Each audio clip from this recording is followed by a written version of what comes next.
электрическим инженерингом и поставкой электротехнического оборудования. В частности, я занимаюсь поставкой шинопроводных систем и поставкой распределительного оборудования.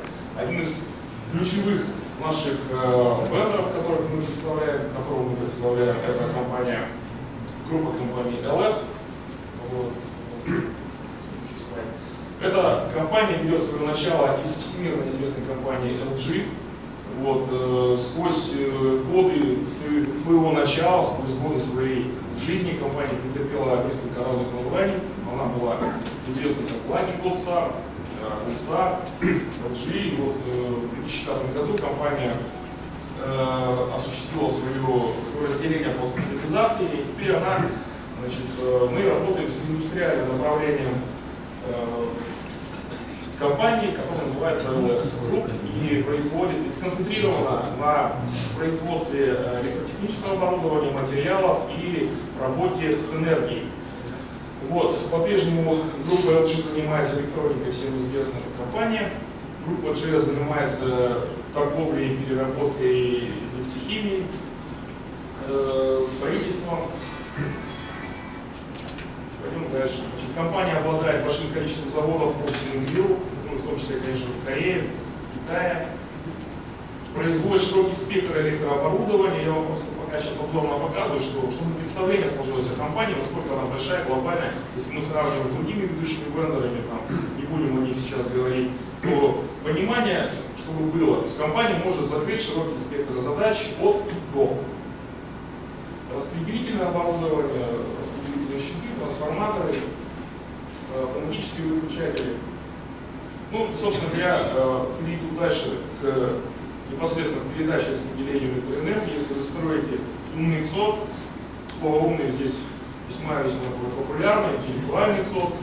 Вот, наилучшим образом, мне кажется, как раз то, что сейчас производит группа LS, а точнее сказать ее подразделение, которое называется LS Cable System, вот, наилучшим образом вписывается в систему современных ЦОДов, умных ЦОДов. Я сейчас вам подробнее расскажу, почему я так думаю. Значит, в принципе, какие шинопроводы компания LS Cable System производит? Это есть осветительные шинопроводы на токе 25-40 ампер, распределительные шинопроводы Mini-Way 160-400 ампер. Наиболее востребованная, то, о чем я буду дальше рассказывать, это система EX-Way 637,5 тысяч ампер. Ну и ее нестойкая версия, система шинопроводов EF-Way. Есть также шинопроводы среднего класса напряжения, это шинопроводы CR-Way, шинопроводы XIB. Вот. Это, что называется, обзорно по этих шинопроводам. И дальше.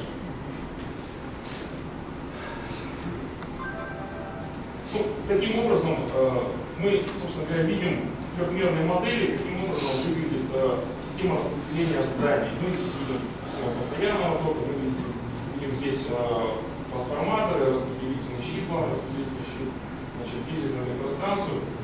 Та, собственно говоря, инженерная структура, которая обеспечивает питанием ваш любимый ЦОД, вот она, собственно говоря, в таком очень наглядном и доступном виде представлена. Ну и, собственно говоря, шинопровод здесь является важным фактором, который поставляет электроэнергию к вашим потребителям. Шинопровод как устройство состоит из разных элементов. Оно состоит из блока приема питания, подачи питания, различного вида углов, распределительных коробок с секцией передачи электроэнергии. Кстати говоря, если вам все это будет любопытно, у нас здесь есть выставочный образец, можно будет в кулуаре подойти пощупать. Есть также буклет, его тоже можно будет взять. Ну и, собственно, дальше пообщаться на эту тему. Применение. Ну, достаточно широкое применение мы, как правило, оцениваем. Если у нас есть задача от 1 мегаватта, то тогда при сравнении кабель шинопровод наиболее актуален. И с точки зрения экономической, ну, то есть имеется в виду затраты, да, сколько вы потратите решение на кабель, сколько вы потратите решение на шинопровод. Больницы, торговые центры, аэропорты, везде, где есть потребление, потребление электроэнергии, везде может быть применен шинопровод. Естественно, машиностроение одно из самых востребованных задач для применения шинопровода, востребованных клиентов.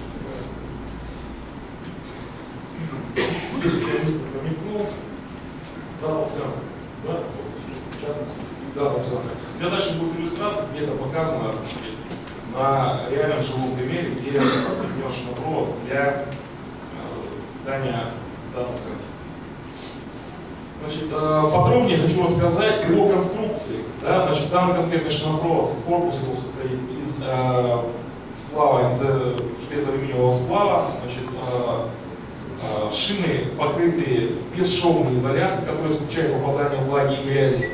Вот, об этом можно поподробнее потом будет рассказать, если кому-то интересно будет. Вот. Может быть шина как алюминиевая, так и медная, в зависимости от бюджета, который вы располагаете. Как я уже сказал, токи, которые система шинопроводов может передавать, составляет от 630 до 7,5 тысяч ампер. Вообще весь видимый диапазон токов. То есть любую мощность мы можем передать нашим шинопроводам. Вот. Степень защиты IP54 или IP65. Корпус выполняет функцию проводника заземления, но может быть сечение проводника дополнительно увеличено в зависимости от задачи. Вообще, надо сказать, что шинопровод — это изделие объектно-ориентированное. То есть есть стандартные какие-то решения, которые предлагаются проектировщикам. Вот. Но нужно сказать о том, что если вам какое-то индивидуальное решение нужно сделать, то завод с готовностью на это откликнется и сделает. Причем это, собственно говоря, не отразится на стоимости в каком-то невероятном числе. То есть все будет доступно и удобно.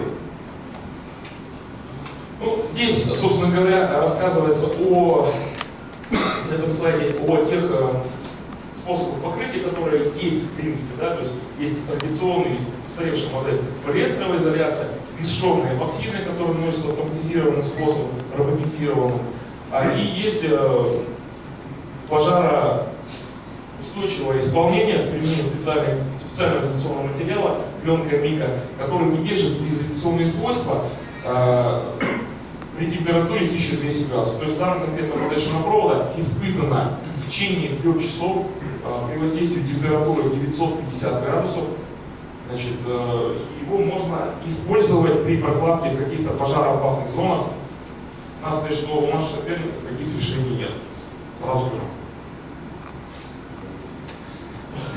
Хочется еще сказать о инновационных вещах, которые есть у данного шинопровода. То есть оригинальным образом решена проблема компенсации теплового расширения. То есть, таким образом, опять же, косвенно, да, повышается надежность электроснабжения. Значит, внутри стыковочного блока есть специальные ламельки. Здесь видно, и можно даже стыковочный блок там дальше посмотреть. Есть специальные ламельки, которые при нагреве, значит, отгибаются. Это все достаточно наглядно, видно и понятно. И таким образом в каждом тыке мы имеем компенсацию на 5 элементов. То есть мы не задумываемся, проектировщик не задумывается, нужно ли нам там дальше поставить компенсационный блок или не нужно, он у нас уже встроен. Также очень важная и интересная вещь, то, о чем я начинал говорить, да, интеллектуальная вещь. Система обладает, есть опция у данной модели шинопроводов, система контроля температуры. То есть можно проложить вдоль всей трассы шинопровода, где вы предполагаете использовать его, значит, оптический датчик, полая трубка, в которую позже закачивается оптоволокно, и таким образом вы получаете информационную систему, которая позволяет вам контролировать в широком диапазоне температур в любой точке шинопровода. То есть вы мышку навели и знаете, получать таким образом тренды, получать таким образом, предвидеть какие-либо аварийные ситуации, если это вам необходимо. Собственно говоря, получать информацию, прогнозировать, как она дальше будет развиваться.